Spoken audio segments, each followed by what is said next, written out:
السلام علیکم ورحمۃ اللہ وبرکاتہ۔ نحمده ونصلی علی رسوله الکریم، اما بعد، اعوذ باللہ من الشیطان الرجیم، بسم اللہ الرحمن الرحیم۔ لن تنالوا البر حتی تنفقوا مما تحبون، صدق اللہ العظیم۔ اللہ تبارک و تعالی نے مسلمانوں میں خرچ کرنے کا جذبہ، اللہ کے لیے خرچ کرنا، کسی سازش، کسی مکاری، کسی مشن کے لیے نہیں بلکہ اللہ کے لیے خرچ کرنا، یہ اسلام کی خاصیت ہے۔ حضرت رسول اللہ صلی اللہ علیہ وسلم اور صحابہ کے واقعات تو ہیں ہی، حرمین شریفین میں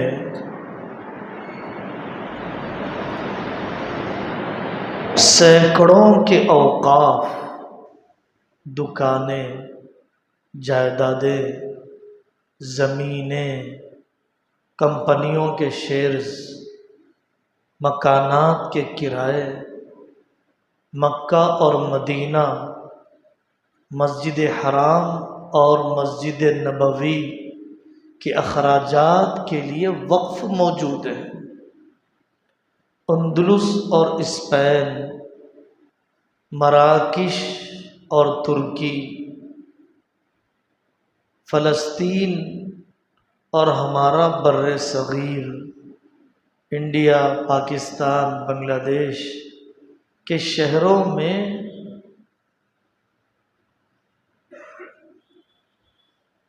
گاؤں کے گاؤں ہیں، ایکڑوں کے ایکڑ ہیں، 85 ملگیاں ہیں، سڑک کے کناروں پر قبرستان ہیں، بڑی بڑی عمارتیں ہیں جو ہمارے آباء و اجداد نے دینی ضروریات کی تکمیل کے لیے وقف کیا ہے۔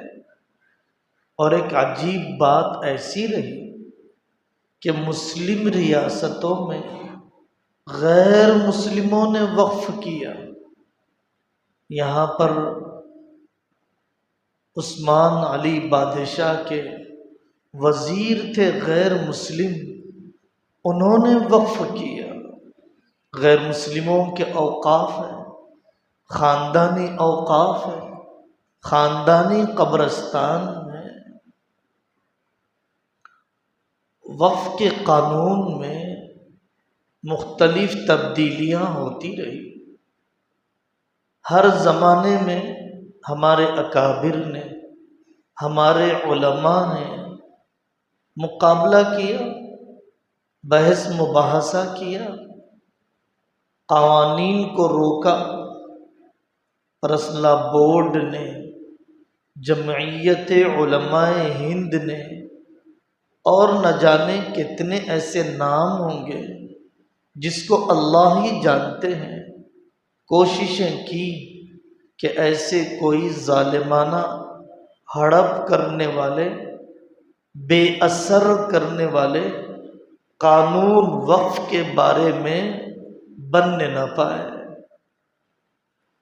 اب تک بھی جو قانون بنا ہوا تھا، وقف ایکٹ تھا، کافی حد تک رولنگ پارٹیاں، حکمراں پارٹیوں کے زیر اثر، جو حکمراں وزیر اعلیٰ ہے اس کے دباؤ میں ہی وقف کمیٹیاں کام کیا کرتی تھی۔ فعال رہنا، ریکارڈ مینٹین کرنا، اسٹاف کو وقت پر تنخواہ دینا، اوقاف کو درج کرنا، جو رجسٹرڈ نہیں ہے اسے اوقاف میں رجسٹرڈ کرنا، یہ کام خود ہی اتنی سست رفتاری سے، اتنی بدعنوانیوں کے ساتھ چل رہا تھا کہ خون کے آنسو نکلتے ہیں۔ حکومتوں نے چند کوڑیوں کے بدلے میں ایکڑوں کی زمینیں درگاہوں کی خرید لی، خرد برد کر دیا گیا۔ ہر شہر میں، ہر علاقے میں ایسے واقعات موجود ہیں۔ واقعتاً حکومتیں اگر خیر خواہ ہیں، مشورہ کرتی مسلمان قائدین سے، اگر واقعتاً خیر خواہ ہیں تو گزشتہ 12 سال میں مسلم دشمنی کا یہ بازار گرم نہ ہوتا جو عروج پر ہے آج۔ 1000 مرتبہ کہا گیا کہ کسی مذہبی ادارے میں دوسرے مذہب کا آدمی کیسے ٹرسٹی بن سکتا ہے؟ گرودوارے میں کسی ہندو کو رکھا جائے، تروپتی مندر کے نگرانی میں کسی مسلمان کو رکھا جائے، کسی چرچ کی ذمہ داری کسی سکھ کو دی جائے۔ احمقانہ، ناسمجھی والا فیصلہ۔ وہ اس مذہب کو نہیں جانتا، اس مذہب کے مزاج کو نہیں جانتا، اور اس مذہب والے آسانی سے اس کو قبول نہیں کریں گے۔ کہا گیا کہ کلکٹر تو پارٹیوں کے دباؤ میں کیوں نہیں رہیں گے؟ علاقوں کے کلکٹر کون ہیں جو آزادی کے ساتھ فیصلہ کریں گے؟ کلکٹر کو ذمہ داری دی جا رہی ہے کہ آپ فیصلہ کریں یہ سرکاری زمین ہے یا اوقاف کی زمین ہے۔ غیر مسلم وقف نہیں کر سکتا۔ ہندو اور مسلم میں، مسلمان اور غیر مسلم میں جو رواداری، جو اپنائیت کا ماحول تھا، ختم کرنے کی سازش صاف محسوس ہوتی ہے کہ دوسرا مذہب والا پہلے مذہب والے کو وقف نہیں کر سکتا۔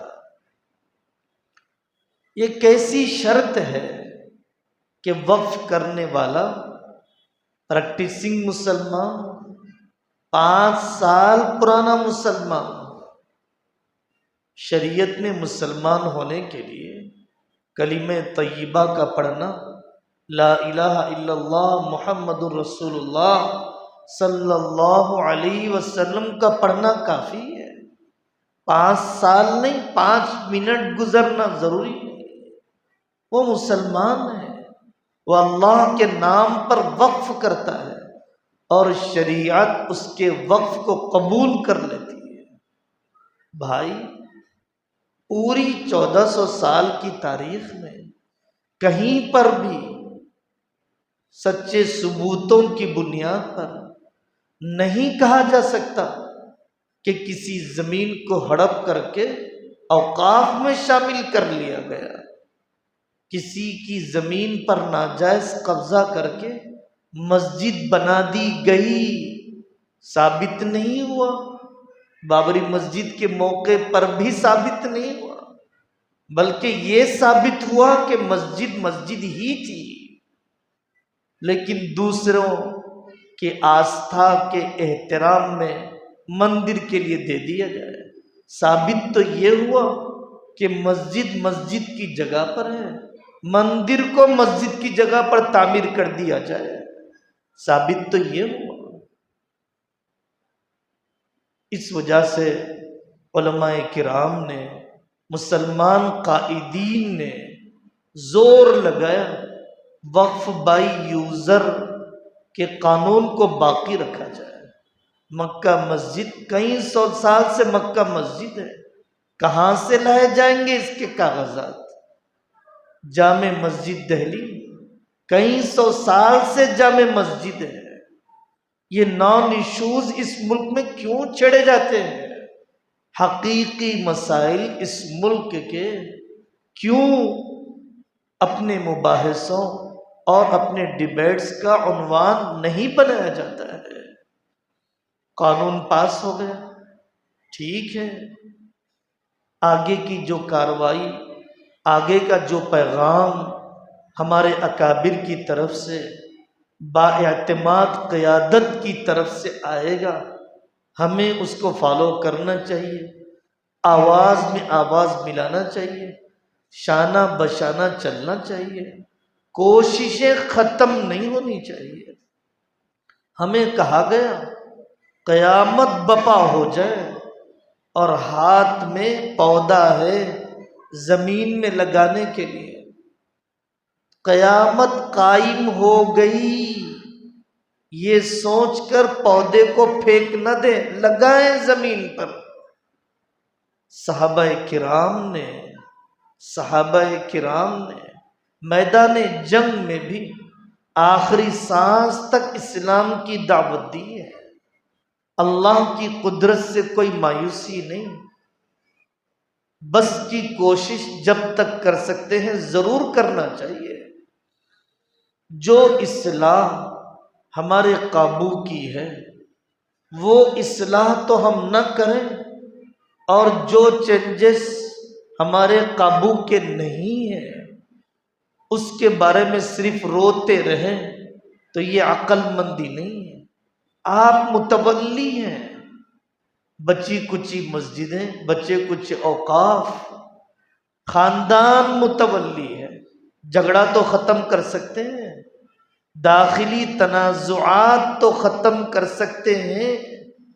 آپ نے بھی تو کھایا ہے، آپ کی اولاد بھی تو کتنی جگہوں پر نااہل ہے۔ باپ نے وقف کر دیا تھا مدرسے کے لیے، اولاد آ کر کہتی ہے ہم تو کاروبار کرنا چاہتے ہیں، ہم تو یہاں دکان بنانا چاہتے ہیں۔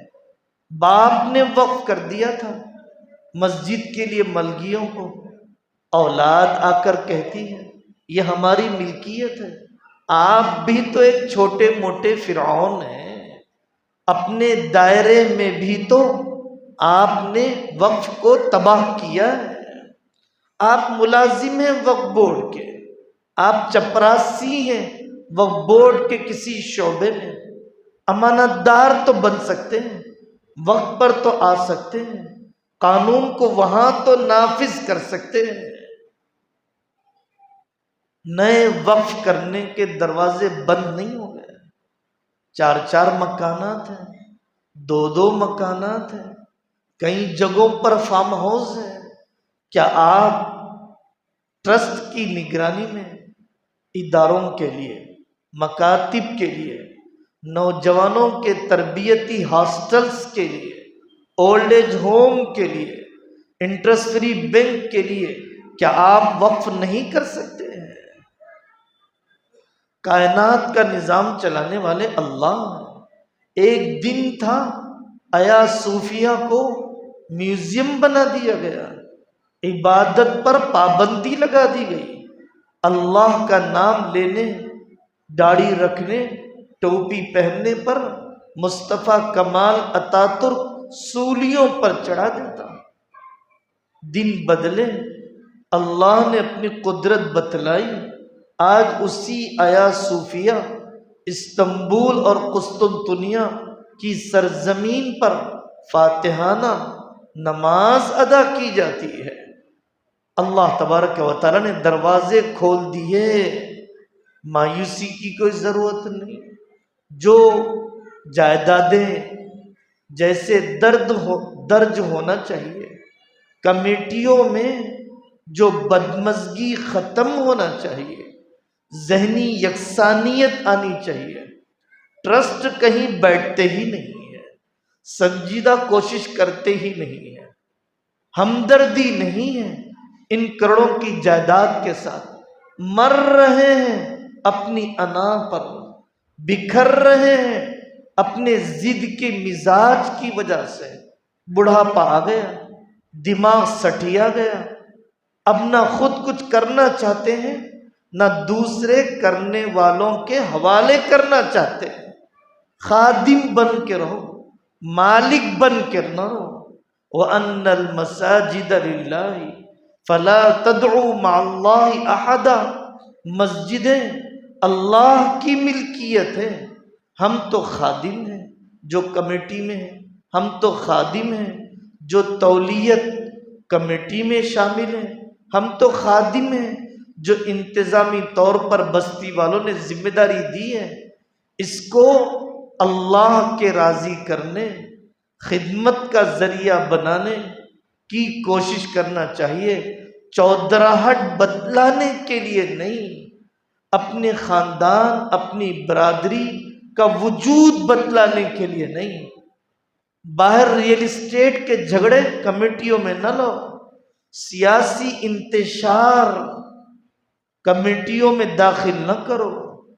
میرے بھائی یہ تو آپ کر سکتے ہیں، حکومتوں سے جس تبدیلی کا مطالبہ کرنا ہے کیا جائے گا، آخری سانس تک کیا جائے گا، جمہوری روایات کے مطابق کیا جائے گا، لیکن جو تبدیلی آپ سے چاہی جا رہی ہے وہ تبدیلی آپ لا کر بتائیے۔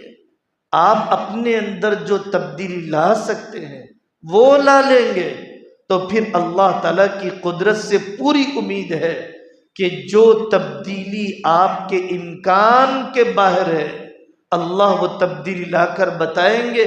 ذالک بأن اللہ لم یک مغیرا نعمتا انعمها علی قوم حتی یغیروا ما بانفسہم۔ اور آخری بات، رمضان مبارک تو ختم ہو گیا، رمضان ختم ہو گیا، رحمان ختم نہیں ہو گیا، رمضان ختم ہو گیا، اسلام ختم نہیں ہو گیا، نماز کی فرضیت ختم نہیں ہوئی، قرآن کی تلاوت کی ضرورت ختم نہیں ہوئی، صلہ رحمی کا تقاضا ختم نہیں ہوا۔ میرے بھائی یہ ساری پابندیاں جو رمضان میں ہم اپنائے تھے وہ عید کا چاند نکلنے تک صرف نہیں ہے، آخری سانس نکلنے تک ہے۔ وقت کے اعتبار سے چھوٹا روزہ ہے جو ہم نے رمضان میں رکھا، وقت کے اعتبار سے بڑا روزہ ہے شریعت پر عمل کرنے کا آخری سانس تک۔ کتنا ناسمجھ ہے وہ آدمی جو 1 مہینہ صحت مند رہنا چاہتا ہے، 11 مہینے بیمار رہنا چاہتا ہے، 1 مہینہ گناہوں سے بچنا چاہتا ہے، 11 مہینے گناہ میں ملوث ہونا چاہتا ہے۔ ہمیں تو 1 گھنٹے کی بخار برداشت نہیں، چند منٹ کا پیشاب رکنا برداشت نہیں، 11 مہینے گناہوں کی بیماری میں ملوث ہونا کیسے برداشت ہے؟ رکھیے شوال کے روزے اگر فرض ذمے میں نہیں ہے تاکہ رمضان کی کوتاہی کی تلافی ہو جائے، پورے مہینے میں رکھیے، الگ الگ رکھیے، 1 دن رکھیے، 1 ہفتے میں رکھیے، تسلسل کے ساتھ رکھنا ضروری نہیں۔ 60 روزوں کا ثواب شوال کے 6 روزوں کے بدلے میں، 300 روزوں کا ثواب رمضان کے 30 روزوں کے بدلے میں اللہ تبارک و تعالی عطا فرمائیں گے۔ 1 پارہ پڑھتے تھے، پاؤ پارہ تو پڑھیے، تدبر کا سلسلہ نہ روکیے، دھاگا بنایا ہے کاٹ نہ دیجیے، ٹکڑے نہ کر دیجیے۔ وَلَا تَكُونُوا كَالَّتِي نَقَضَتْ غَزْلَهَا، استقامت، اعمال پر جمنا، اعمال پر جمنا اگر ہم اللہ کے لیے کرنے والے ہیں۔ اللہ تعالی ہم سب کو توفیق عطا فرمائے۔ وآخر دعوانا ان الحمد للہ رب العالمین۔